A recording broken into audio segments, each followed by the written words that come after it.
മഴതോരും മുൻപേയുടെ latest episode review ആണ് പറയുന്നത്. അങ്ങനെ അവതക്കുട്ടി ആകെ ടെൻഷനോട് കൂടെ അങ്ങോട്ടും ഇങ്ങോട്ടും നടക്കാണ്. അയാളുടെ മുഖത്ത് വല്ലാത്തൊരു ഭാവം നേളിച്ച് നിന്നിരുന്നു. വർഷങ്ങൾക്ക് മുൻപ് കുഴിച്ചു മൂടിയ പല സത്യങ്ങളും ഇപ്പോൾ പതുക്കെ പുറത്തു വരാൻ തുടങ്ങിയിരിക്കുന്നു. ലാലിച്ചൻ, അതായത് സ്റ്റാൻലി, എല്ലാം മനസ്സിലാക്കി തുടങ്ങിയിരിക്കുന്നു.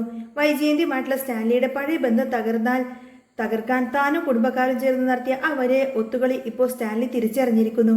ചിന്നമ്മക്ക് ആ ബന്ധം വലിയ ഇഷ്ടമായിരുന്നിട്ട് പോലും തങ്ങൾ എല്ലാവരും ചേർന്ന് അവനെ നിർബന്ധിപ്പിച്ചുകൊണ്ട് മറ്റൊരു കല്യാണം കഴിപ്പിക്കുകയായിരുന്നു. അതിന്റെയൊക്കെ ബാക്കി പത്രമാണ് ഇപ്പോൾ ഈ കാണുന്ന പ്രശ്നങ്ങളെല്ലാം തന്നെ. അകത്ത മുറിയിൽ സ്റ്റാൻലി വല്ലാതെ മാനസികാവസ്ഥയിലായിരുന്നു. അവന് അലീനെ കണ്ടേ തീരൂ. തന്റെ രക്തമാണോ അവൾ, തന്റെ മകൾ? ഒരു തെളിവുമില്ലെങ്കിൽ പോലും അവന്റെ ഉള്ളിലിരുന്ന് ആരോ പറയുന്നുണ്ടായിരുന്നു അവൾ തന്റെ മകൾ തന്നെയാണെന്ന്. പിറ്റേന്ന് വെളുപ്പിന് തന്നെ പുനരുലോക്കിലേക്ക് പോകാൻ വേണ്ടി ഇറങ്ങുമ്പോൾ ഔതക്കുട്ടി സ്റ്റാൻലിയെ ഒന്നുകൂടി ഓർമ്മിപ്പിച്ചു. മോനെ, എടുത്തു ചാടിയിട്ട് ഒരു കുഴിയിൽ ചെന്ന് ചാടരുത് നീയെ. എനിക്കറിയാം നിന്റെ സ്വഭാവം. ഒരു തീരുമാനം ഇപ്പൊ നീ എടുക്കണ്ട. സ്റ്റാൻലി അത് കേട്ടതായി പോലും ഭാവിച്ചില്ല. അത് ഞാനൊന്ന് ആലോചിക്കട്ടെ അച്ഛ. അവൻ ഒഴിഞ്ഞു മാറി. ഔതക്കുട്ടിക്ക് അതുകൊണ്ടൊന്നും സമാധാനമുണ്ടായിരുന്നില്ല. അയാൾ നേരെ ചെന്നത് പൗലോസിന്റെയും ആന്റപ്പന്റെയും അടുത്തേക്കാണ്. ഞാൻ ഇവിടെ നിന്നും പോവാണ്, പക്ഷേ എപ്പോഴും നിങ്ങളുടെ ഒരു കണ്ണ് സ്റ്റാൻലിയുടെ മേല് വേണം. അവൻ എന്ത് ചെയ്യുന്നുവെന്നും എങ്ങോട്ടേക്ക് പോകുന്നുവെന്നൊക്കെ എന്നെ നിങ്ങൾ അപ്പപ്പോ തന്നെ അറിയിക്കണം. ആന്റപ്പൻ സംശയത്തോട് ചോദിച്ചു. എന്താ, എന്തെങ്കിലും കുഴപ്പമുണ്ടോ മുതലാളി? അന്നൊരാൾ ഇവിടെ വന്നു പോയതിൽ പിന്നെയാണല്ലോ ലാലിച്ചനെ ഈ പ്രശ്നങ്ങളൊക്കെ. ഉടനെ തന്നെ ഔതക്കുട്ടി അയാളെന്നെ വിലക്കി. ഇവിടുത്തെ മറ്റു കാര്യങ്ങളിലൊന്നും നിങ്ങൾ അന്വേഷിക്കേണ്ട കാര്യമില്ല. അതിനല്ല നിങ്ങൾക്ക് ഞാനിവിടെ ശമ്പളം തരുന്നത്. പറയുന്ന കാര്യം മാത്രം ചെയ്താൽ മതി. അത്രയും പറഞ്ഞ് ഔതക്കുട്ടി കാറിൽ കയറിപ്പോയി. പൗലോസും ആന്റപ്പനും പരസ്പരം നോക്കി. ഓ, എന്ത് വേണമെങ്കിലും കാണിച്ചു കൂട്ടട്ടെ, വലിയ മുതലാളിമാരല്ലേ. നാളെ എന്തെങ്കിലും പ്രശ്നം വന്നു കഴിഞ്ഞാൽ നമ്മൾ തൊഴിലാളി ഇതിൻ്റെയൊക്കെ ഊറ്റം മുഴുവൻ കേൾക്കേണ്ടി വരും. ആന്റപ്പൻ ഇങ്ങനെ പിറുപിരുത്തു. പക്ഷേ സ്റ്റാൻലിയുടെ ഉള്ളിൽ അപ്പോൾ ഒരു കൊടുങ്കാറ്റ് തന്നെ അടിക്കുന്നുണ്ടായിരുന്നു. രാവെന്നോ പകലെന്നോ ഇല്ലാതെ അവൻ അസ്വസ്ഥനായി നടന്നു. പഴയൊരു ആൽബം അവൻ തുറന്നു വെച്ചു. അതിൽ വൈജയന്തിയോടൊപ്പമുള്ള പഴയ ചിത്രങ്ങളുണ്ടായിരുന്നു. എത്രയോ സുന്ദരമായ പ്രണയകാലം. അന്നവൾക്ക് ഒരു കുഞ്ഞുണ്ടായിരുന്നുവെങ്കിൽ ആ കുഞ്ഞ് അലീനയാണെങ്കിൽ അവള് വെറുതെ വിട്ടുകളയാനൊന്നും അവന് കഴിയില്ല. സ്നേഹവും കുറ്റബോധവും അവനെ വല്ലാതെ വേട്ടയാടി. ഇതേ സമയം ബാലചന്ദ്രൻ ആകെ അസ്വസ്ഥനായിരുന്നു. അലീനെ എങ്ങനെയെങ്കിലും ഒരു സുരക്ഷിതമായ തീരത്തേക്ക് എത്തിക്കണം. അതാണ് ഇപ്പോൾ അയാളുടെ ഒരേ ഒരു ലക്ഷ്യം. അയാൾ അലീനയുടെ അടുത്തേക്ക് ചെന്നു. അവൾ ജനലിലൂടെ പുറത്തേക്ക് നോക്കി നിൽക്കുമായിരുന്നു. അലീനെ, ബാലചന്ദ്രൻ വിളിച്ചു. എന്താച്ചാ? അവളൊന്ന് തിരിഞ്ഞു നോക്കി. നിനക്കൊരു ജോലി സെറ്റാക്കി തരാമെന്ന് ഞാൻ പറഞ്ഞിരുന്നല്ലോ. കഴിഞ്ഞ ദിവസം ഞാൻ കൊല്ലത്ത് പോയത് അതിനു വേണ്ടിയിട്ടായിരുന്നു. പക്ഷേ അത് ശരിയാകുന്ന ലക്ഷണമില്ല. കുറച്ചുകൂടി സമയം വേണ്ടി വരും. നമ്മൾ വിചാരിച്ചിരിക്കുന്നത് പോലെയൊന്നുമല്ല എല്ലാവരും. നിനക്ക് യോഗമുണ്ടെങ്കിൽ അങ്ങോട്ട് പോവായിരുന്നു. അലീനയുടെ ചുണ്ടിൽ ഒരു നേർത്തൊരു പുഞ്ചിരി വിരിഞ്ഞു. യോഗമോ? എന്റെ യോഗവും ഇതും തമ്മിൽ എന്താ ബന്ധം വച്ചാ? എനിക്ക് എവിടെ ചെന്നാലും അത് സ്വർഗലോകം പോലെ തന്നെയാണ്. ഞാൻ എവിടെ പോയാലും അത് സ്വർഗമാക്കും. ഇവിടെ ഞാൻ അതിന് ശ്രമിച്ചു, പക്ഷേ പലർക്കും അത് ഇഷ്ടപ്പെടുന്നില്ല. അത്രയുള്ളൂ. ബാലചന്ദ്രന്റെ ശബ്ദം അല്പം മൃദുവായി. നീ വിഷമിക്കേണ്ട മോളെ. നിന്നെ എവിടെയെങ്കിലും സേഫാക്കിയിട്ട് മാത്രമേ ഈ ബാലചന്ദ്രൻ കണ്ണടക്കത്തുള്ളൂ. അച്ഛൻ എന്താ ഇങ്ങനെയൊക്കെ പറയുന്നത്? എന്നെ വലിയ വലിയ വീടുകളിൽ കൊണ്ടുപോയി ആക്കണമെന്നൊന്നും എനിക്ക് യാതൊരുവിധ നിർബന്ധവുമില്ല. എനിക്കൊരു 10,000-10,000 രൂപ കിട്ടുന്ന വല്ല ചെറിയൊരു ജോലിയും കിട്ടിയാൽ മതി. എനിക്ക് ചിലവൊന്നുമില്ലല്ലോ. അവിടെ താമസവും ഭക്ഷണം കിട്ടിയാൽ മാത്രം മതി. ഈ കിട്ടുന്ന പൈസ വെറുതെ ഇരിക്കില്ലല്ലോ. വെറുതെയോ? നിനക്ക് നിന്റേതായിട്ടുള്ള ആവശ്യങ്ങളൊന്നും ഇല്ലേ മോളെ? ബാലചന്ദ്രൻ അത്ഭുതത്തോടെ ചോദിച്ചു. എന്താവശ്യം അച്ഛാ? എനിക്ക് അനാഥാലയങ്ങളിൽ കൊണ്ടുപോയി കൊടുക്കണം. രോഗികൾക്ക് മരുന്ന് വാങ്ങിക്കാൻ സഹായം ചെയ്യണം. അതിനൊക്കെ ഈ പണം എനിക്ക് മതി അച്ഛാ. ബാലചന്ദ്രൻ കുറച്ചു നേരം അവളെ തന്നെ നോക്കി നിന്നു. പിന്നെ പറഞ്ഞു, എന്നാ പിന്നെ ഒരു കാര്യം ചെയ്യാം. നിന്നെ ഞാൻ എൻ്റെ അളിയന്മാർ വന്നിരുന്നല്ലോ. അവർ നിനക്ക് 25 ലക്ഷം രൂപയും 2 മുറിയുള്ള ഒരു ഫ്ലാറ്റും തരാമെന്ന് പറഞ്ഞിട്ടുണ്ട്. നിനക്കത് മതിയല്ലോ. നീ വേറെ ചെലവൊന്നുമില്ലല്ലോ നിനക്ക്. അലീനയുടെ മുഖം അങ്ങ് മങ്ങി. അവളുടെ കണ്ണുകൾ നിറഞ്ഞു. അയ്യോ, അതൊന്നും എനിക്ക് ആവശ്യമില്ല അച്ഛാ. ഈ 25 ലക്ഷം രൂപയും ഫ്ലാറ്റൊക്കെ തന്നു കഴിഞ്ഞാൽ എന്റെ ജീവിതം സെറ്റാവുമെന്നാണോ അച്ഛൻ വിചാരിച്ചു വെച്ചിരിക്കുന്നത്? അവളുടെ ശബ്ദം ഇടറുന്നുണ്ടായിരുന്നു. പണമോ സമ്പത്തോ ഒന്നുമല്ല അച്ഛാ ഞാൻ അന്വേഷിച്ചു വന്നത്. എന്റെ ബന്ധങ്ങളെ തേടിയാണ് ഞാൻ ഇങ്ങോട്ടേക്ക് വന്നത്. എന്നെ ജന്മം നൽകി എറിഞ്ഞേച്ചു പോയ എൻ്റെ അമ്മ, ആ അമ്മയെ ഒന്ന് കാണാൻ വേണ്ടിയിട്ട്. അമ്മയുടെ അവകാശങ്ങളോ അധികാരങ്ങളോ ഒന്നും എനിക്ക് വേണ്ട. ഒരു നോക്ക് കാണണം, സംസാരിക്കണം, അടുത്തിരിക്കണം. ആ കൈകൊണ്ട് ഒരു ഉരുള ചോറ് എനിക്കൊന്ന് വാരിത്തരുമോ എന്ന് ചോദിക്കണം. അതിനൊക്കെ വേണ്ടിയാ ഞാൻ വന്നത്. ഇപ്പൊ വെറും കൈയോടെ ഇവിടെ നിന്നും മടങ്ങുവാണ്. അവള് കണ്ണുനീര് തുടച്ചു. എന്തൊക്കെയോ നേടാൻ വന്നവളാ ഞാന്. സ്നേഹം മാത്രം. പക്ഷേ എനിക്ക് കുറേ നല്ല കാര്യങ്ങളൊക്കെ കിട്ടി. എനിക്കൊരു സഹോദരനെ കിട്ടി, സഹോദരിയെ കിട്ടി, കുറച്ച് ബന്ധുക്കളെ കിട്ടി, മനുവേട്ടനെ കിട്ടി. എനിക്കതൊക്കെ മതി അച്ഛാ. ഇനി എനിക്കൊന്നും വേണ്ട. ആരെന്ത് ഓഫർ തന്നാലും എനിക്കതൊന്നും വേണ്ട. അച്ഛൻ്റെയും അമ്മയുടെയും ഒക്കെ സ്നേഹം കിട്ടാനുള്ള യോഗ്യം എനിക്കില്ലെന്ന് ഞാൻ അങ്ങ് കരുതിക്കോളാം. ബാലചന്ദ്രന് ഒന്നും പറയാൻ കഴിഞ്ഞില്ല. അയാളുടെ തൊണ്ടയിടറി. ഞാൻ പോകുന്നതിന് മുൻപ് എനിക്കൊന്ന് കൈതക്കൽ തറവാട്ടിലേക്ക് പോകണം. എനിക്ക് ജന്മം നൽകിയ ആ സ്ത്രീയെ എനിക്കൊന്ന് കാണണം അച്ഛ. അവസാനമായിട്ട് അലീന യാചിക്കുന്നത് പോലെ പറഞ്ഞു. നീ എന്തിനാ മോളെ അവരെ കാണുന്നത്? അവരല്ലേ നിന്നെ ഇത്രയും ദ്രോഹിച്ചത്? ബാലേന്ദ്രൻ ചോദിച്ചു. അവർക്കറിയില്ലല്ലോ അച്ഛാ ഞാൻ അവരുടെ മകളാണെന്ന്. അറിയാതല്ലേ അവരെന്നെ ദ്രോഹിച്ചുകൊണ്ടിരിക്കുന്നത്. എനിക്ക് പോവാതിരിക്കാൻ പറ്റില്ല. അവിടെ എല്ലാവരോടും എനിക്ക് യാത്ര പറയണം. മുത്തശ്ശിയോട്, മനുവേട്ടനോട്, പിന്നെ വൈജ മാഡത്തോടും പറയണം. ബാലചന്ദ്രൻ ഒടുവിൽ സമ്മതിച്ചു. ശരി, നീ പോയിട്ട് വാ മോളെ.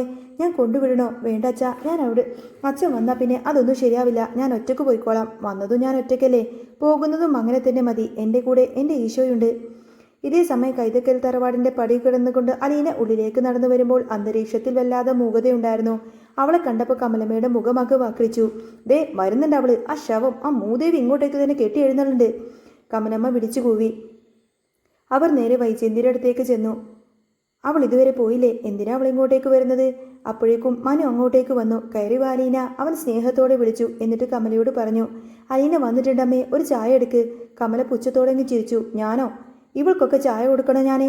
ഇവളെയൊക്കെ സ്വീകരിക്കാൻ എനിക്ക് തലക്കോളമൊന്നുമില്ല. ഒരു തുള്ളി വെള്ളം പോലും ഞാൻ ഇവൾക്ക് ഇവിടെ നിന്നും കൊടുക്കില്ല. കുടുംബം നശിപ്പിച്ചവൾ. ഇവൾ ഈ വീട്ടിലേക്ക് കയറിയത് കൊണ്ടാ എൻ്റെ വീടങ്ങ് മുടിഞ്ഞു പോയത്. എൻ്റെ മോന് ജയിലിൽ കിടക്കാൻ കാരണം ഇവളാണ്. കമല ദേഷ്യത്തോടങ്ങ് പൊട്ടിത്തെറിച്ചു. മനു വിഷമത്തോടു കൂടെ അലീനയെ നോക്കി. അലീനെ, നീ ഇതൊന്നും കാര്യമാക്കണ്ട. ഏയ്, ആരാ മനുവേട്ടാ ഇതൊക്കെ കാര്യമാക്കുന്നത്? ഇതിനേക്കാൾ വലിയ കുത്തുവാക്കുകളും ഞാൻ ഇഷ്ടം പോലെ കേട്ടിട്ടില്ലേ. എനിക്ക് മുത്തശ്ശിയെന്ന് കാണണം. യാത്ര പറയാൻ വന്നതാ ഞാൻ. അവൾ ചിരിക്കാൻ ശ്രമിച്ചുകൊണ്ട് പറഞ്ഞു. മുത്തശ്ശിയുടെ മുറിയിലേക്ക് കയറുമ്പോൾ അലീനയുടെ നെഞ്ചൊന്ന് പിടിഞ്ഞു. അലീനയെ കണ്ടപ്പോൾ മുത്തശ്ശിയുടെ കണ്ണുകൾ തിളങ്ങി. വാ മോളെ, ഇവിടെ വന്നിരിക്ക്. അവൾ സ്നേഹത്തോടെ അരികിലേക്ക് വിളിച്ചു. മുത്തശ്ശിക്ക് സുഖാണോ? ഇപ്പോൾ ശിവനും മോളൊക്കെ ഇവിടെ ഉള്ളത് കൊണ്ട് തന്നെ എനിക്ക് കുഴപ്പമില്ലാതെ പോകുന്നു. അല്ലായിരുന്നെങ്കിൽ കമലയുടെ സ്വഭാവം വെച്ച് എൻ്റെ ജീവിതം അങ്ങ് നരകമായേനെ. മുത്തശ്ശി നെടുവീർപ്പിട്ടു. മുത്തശ്ശി, ഞാൻ യാത്ര പറയാൻ വന്നതാ. ഈ ആഴ്ച തന്നെ ഞാൻ അവിടെ നിന്നും പോകും. അച്ഛൻ എന്നെ ഒരു സ്ഥലത്തേക്ക് കൊണ്ടുപോയി ആക്കും. മുത്തശ്ശിയുടെ കണ്ണുകൾ നിറഞ്ഞു.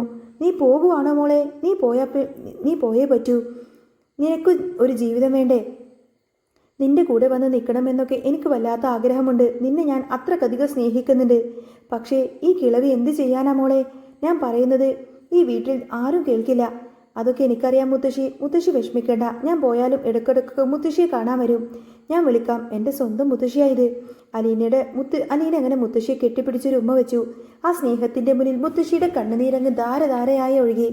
അലീന പതുക്കെ വൈജയന്തിയുടെ മുറിയിലേക്ക് ചെന്ന് നെഞ്ചിരിപ്പിങ്ങനെ കൂടുന്നുണ്ടായിരുന്നു. മാഡം, അവൾ മൃദുവായി വിളിച്ചു.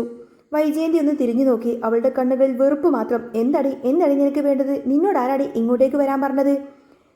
എന്നോട് ആരും പറഞ്ഞില്ല മാഡം. ഞാൻ വന്നത് മാഡത്തിൻ്റെ ആഗ്രഹം പോലെ തന്നെ ഞാൻ ഇവിടെ നിന്നും പോവാണെന്ന് പറയാനായിട്ടാ. ഞാനായിട്ടൊരിക്കലും ഇനി മാഡത്തിനൊരു വേദന ഉണ്ടാക്കില്ല. വൈജയന്തി പുച്ഛത്തോടെ ചിരിച്ചു. ഓ, ഇനി കൂടുതൽ എന്ത് വേദന ഉണ്ടാക്കാനാടി? നീ ഇവിടെ കാല് കുത്തിയതോടുകൂടെ തന്നെ എല്ലാം അങ്ങ് തീർന്നില്ലേ? നീ പോയാലും ഇല്ലെങ്കിലും എനിക്കെന്താ? പക്ഷേ നീ പോണം. നീ പോയി ആ ബാലചന്ദ്രൻ്റെ വീട്ടിൽ കയറിയിട്ട് വേണം എനിക്ക് അങ്ങേരെങ്ങ് ഇഞ്ചിച്ചായിച്ച് കൊല്ലാന്. അതെൻ്റെ ഒരു വാശിയാണ്. അലീനയുടെ മുഖത്തപ്പോൾ വല്ലാത്തൊരു ശാന്തതയായിരുന്നു. അവൾ വൈജയന്തിയുടെ കണ്ണുകളിലേക്ക് നേരെ നോക്കി. മാഡം പറയുന്നതൊക്കെ അങ്ങനെ തന്നെ നടക്കണമെന്നുണ്ടോ? മാഡം ഒന്ന് ചിന്തിച്ചു നോക്ക്. മാഡം 100% ശരിയാണെങ്കിൽ അച്ഛനെ തെറ്റു പറയാം. പക്ഷേ 23 വർഷം മുൻപ് മാഡം നടന്ന വഴികൾ, ആ വഴികൾ മാഡത്തിനുണ്ടാക്കിയ ഒരു കുഞ്ഞ്, അതൊക്കെ മാഡം എന്തുകൊണ്ട് ഓർക്കുന്നില്ല? അത് കേട്ടപ്പോൾ വൈജയന്തിയുടെ മുഖത്ത് വെറുപ്പ് പെട്ടെന്നങ്ങ് മാഞ്ഞു. പകരം അവിടെ ഒരു ഞെട്ടൽ വന്ന് നിറഞ്ഞു. അവളുടെ കിളി പോയൊരവസ്ഥയിലായിരുന്നു അവള്. 23 കൊല്ലം മുൻപത്തെ കാര്യം, തൻ്റെ കുഞ്ഞിൻ്റെ കാര്യം ഇവൾക്ക് എങ്ങനെ അറിയാം? വൈജയന്തി ഭയത്തോടെയും സംശയത്തോടെയും അവളെ നോക്കി. അരിയൻ തുടർന്നു. ആ മോളുടെ സ്ഥാനത്തെങ്കിലും, ആ കുഞ്ഞിൻ്റെ സ്ഥാനത്തെങ്കിലും മാഡത്തിന് എന്നെ ഒന്ന് കാണാമായിരുന്നു. ആ കുഞ്ഞ് ഞാനാണെന്ന് മാഡത്തിന് വെറുതെ എങ്കിലും ഒന്ന് ചിന്തിക്കാമായിരുന്നു. കാരണം ഈ നിൽക്കുന്നത് എൻ്റെ അമ്മയാണെന്നാണ് ഞാൻ കരുതിയത്. എൻ്റെ മനസ്സിൽ എന്നും അമ്മയുടെ സ്ഥാനം മാഡത്തിനാണ്. വൈജയന്തിക്ക് ഇതൊക്കെ കേട്ടിട്ട് ശ്വാസം മുട്ടുന്നത് പോലെ തോന്നി. അവൾക്ക് വാക്കുകളൊന്നും കിട്ടിയില്ല. താൻ ഇത്രയും നാൾ ക്രൂരമായി വേട്ടയാടിയത് സ്വന്തം ചോരയാണോ എന്നൊരു സംശയം അവളിലുണ്ടാക്കി. അങ്ങനെ അലീനയുടെ യാത്ര പറച്ചിലെടുക്കലാണ് സ്റ്റാൻലി അവിടേക്ക് എത്തുന്നത്. ബാലചന്ദ്രനെ വിളിച്ച് അനുവാദം വാങ്ങിച്ചതിനു ശേഷമാണ് അവൻ വന്നത്. എങ്ങനെയെങ്കിലും ആ കുട്ടിയൊന്ന് കാണണം. സ്വീകരണ മുറിയിലിരിക്കുന്ന സ്റ്റാൻലിയുടെ അടുത്തേക്ക് ഒരു കപ്പിൽ ചായയുമായിട്ട് തന്നെ അലീന അങ്ങോട്ടേക്ക് കടന്നു വരികയാണ്. അവൾ പതുക്കെ അത് മേശപ്പുറത്ത് വെച്ചു. ചായ, അവൾ മൃദുവായി പറഞ്ഞു. സ്റ്റാൻലി മുഖമുയർത്തി അവളെ നോക്കി. ആ ഒറ്റ നോട്ടത്തിൽ സ്റ്റാൻലിയുടെ ലോകം അങ്ങ് നിശ്ചലമായി. അവൻ്റെ ഹൃദയം പിടപെടാ മിടിച്ചു. ആ കണ്ണുകളിൽ ആ മുഖം, തൻ്റെ അമ്മ ചിന്നമ്മയുടെ അതേ രൂപം, തൻ്റെ ചിന്നമ്മയുടെ അതേ ചായ. അവൻ്റെ കണ്ണുകൾ നിറയാൻ തുടങ്ങി. ഇത് വെറും ഒരു കുട്ടിയല്ല, തൻ്റെ രക്തമാണ്. തൻ്റെയും വൈജയന്തിയുടെ പ്രണയത്തിൽ ജീവിക്കുന്ന തെളിവ് തൻ്റെ സ്വന്തം മകൾ തന്നെയാണ്. സ്റ്റാൻലി പിന്നെ അലീനയെ കണ്ടതോടുകൂടെ ഒന്നും മിണ്ടാനാവാതെ അവളെ തന്നെ നോക്കി നിന്നു. കാലം കാത്തുവെച്ച ആ വലിയ സത്യം ആ നിമിഷത്തിൽ അവിടെ അങ്ങ് വെളിപ്പെടുകയായിരുന്നു. ഇനി എന്ത് സംഭവിക്കും? സ്റ്റാൻലി മകളെയും കൂട്ടിക്കൊണ്ട് പോകുമോ, അതോ സ്റ്റാൻലി മകളെയും കൂട്ടിക്കൊണ്ട് അവിടെ നിന്നും അലീന പോവാതിരിക്കുമോ, അതോ ഇനി വൈജയന്തി ഈ സത്യമെല്ലാം തന്നെ ഉൾക്കൊള്ളുമോ? അങ്ങനെ വലിയൊരു കൊടുങ്കാറ്റിൻ്റെ മുന്നൊരുക്കം പോലെയാണ് അവിടെ ശാന്തമായി നിൽക്കുന്നത്.